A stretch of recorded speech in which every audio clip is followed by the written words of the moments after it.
আমি আল্লাহর কাছে একটা জিনিসই চাইবো, সেটা হচ্ছে আমাকে প্রয়োজনে এই বয়সে আমাকে নিয়ে যাও। আমাকে বৃদ্ধ বয়সে কষ্ট দিয়ে আমাকে কারোর বোঝা বানায়ও না, কারণ আমাকে কেউ ভালোবাসে না। আর আমার ভালোবাসার মানুষের মতো কেউ নাই। আর আমি কারো বোঝা হইয়া বাঁচতে চাই না। আমাকে প্রয়োজন বোধহয় এমনভাবে নিয়ে যাইও যখন আমি হাইটা চইলা খাইতে পারি, চলতে পারি। আমাকে নিয়ে গেলে কারো বোঝা হওয়া লাগবে না। আর তুমি যদি আমাকে শেষ বয়সে বোঝা বানিয়ে নিয়ে যাও, তাহলে আমার লাতুসটা খাওয়া ছাড়া আমার জীবন আর কিছু থাকবে না। আমি এই আল্লাহর কাছে মাহে রমজানের উসিলায় আমি তোমার কাছে এই একটা জিনিস চাইলাম।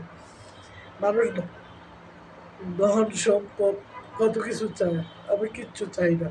আমি শুধু চাইলাম তোমার কাছে আমার অল্প বয়সে, এই বয়সেই আমাকে তুমি নিয়ে যেও।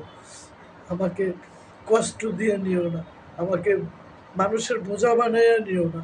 আমার যাতে কারো বোঝা না হয়, আমি যেন কারো বোঝা না হই, তার আগে তুমি নিয়ে যাও। এটাই তোমার কাছে এই মায়ের রমজানের উসিলা চাওয়া।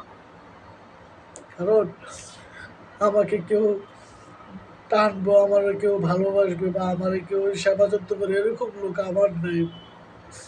আমার শুধু আমি, আর আমারে আমি কষ্ট দিয়ে নিতে চাই না। আমি চলে যাইতে চাই। আর এই বয়সে চলে গেলে আমাকে কারো বোঝা হইতে হবে না।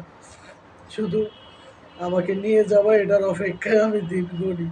আমাকে নিয়ে যাবা এটার আশায় আমি থাকি। কারো বোঝা বানাই আমাকে তুমি রাইখো না। বৃদ্ধ বয়সে আমাকে কারো বোঝা বানাইতে দিও না। প্রয়োজন